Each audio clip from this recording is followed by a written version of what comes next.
আসসালামু আলাইকুম। আশা করছি সবাই ভালো আছেন। আমি আজকে মাছের ডিমের কোফতা কারি করব। তার জন্য মাছটা একটু জাল দিয়ে নেব। একটু হলুদের গুঁড়া আর একটু লবণ দিয়ে মাছটা একটু ভাপ দিয়ে নেব।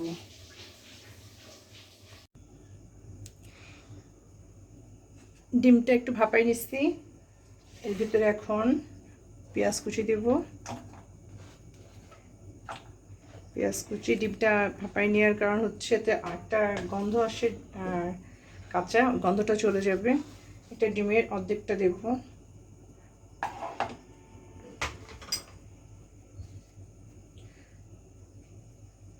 একটু ময়দা দেব।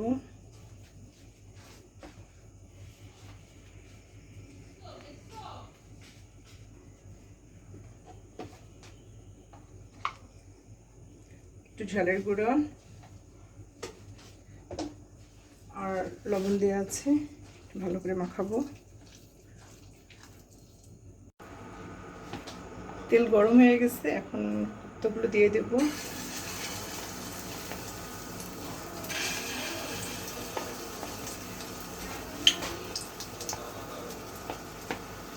এগুলো একটু হালকা ভেজে নেব।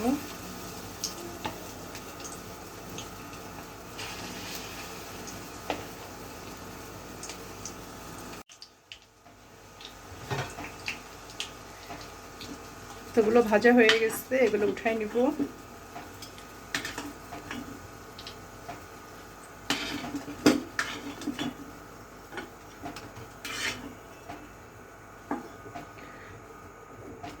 এখন এই তেলে আলু ভাজবো।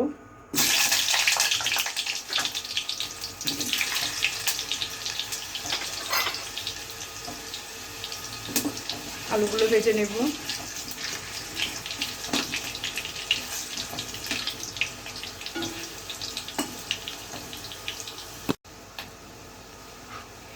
এখন এই পেঁয়াজের ভিতরে আদা রসুন বাটা দিয়ে দেব। এটা একটু ভালো মতো ভুনে নেব যেন কাঁচা পেঁয়াজ রসুনের গন্ধটা চলে যায়।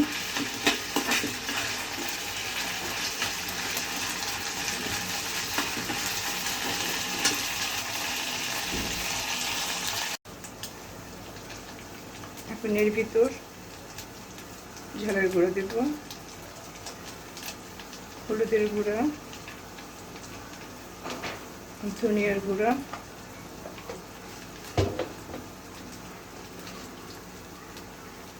লবণ,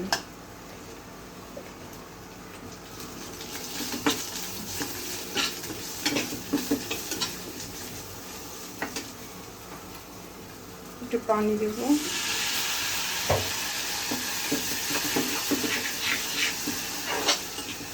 মশলাটা ভালো করে কষাতে হবে।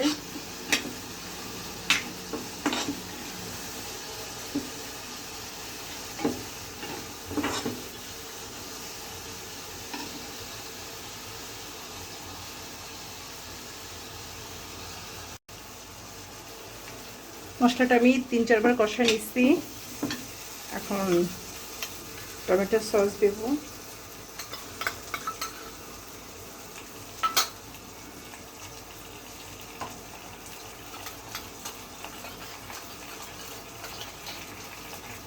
পানি দেব,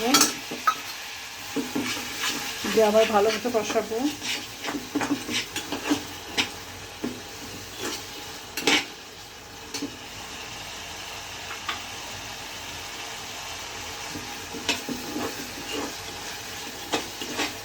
তেল ওঠা পর্যন্ত কষাবো।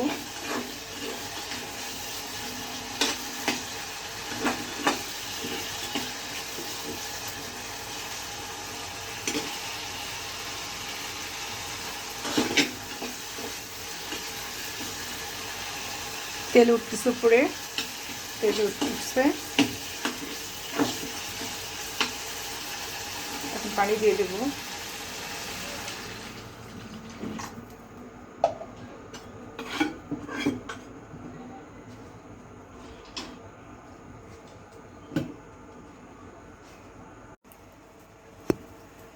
ঝোলটা ফুটে গেছে, এখন এই ডিমের বড়াগুলো আর আলুগুলো দিয়ে দেব।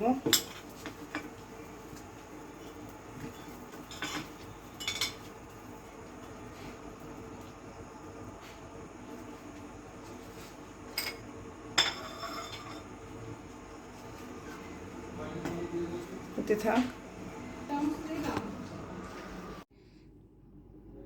হয়ে গেল আমার মাছের ডিমের কোফতা কারি। খুবই মজার, আপনারা বাসায় বানাবেন, খেয়ে দেখবেন। সবাই ভালো থাকেন, আল্লাহ হাফিজ। আসসালামু আলাইকুম, আশা করছি সবাই ভালো আছেন। আমি আজকে মাছের ডিমের কোফতা কারি করব। তার জন্য মাছটা একটু জাল দিয়ে নেব, একটু হলুদের গুঁড়া আর একটু লবণ দিয়ে মাছটা একটু ভাপ দিয়ে নেব।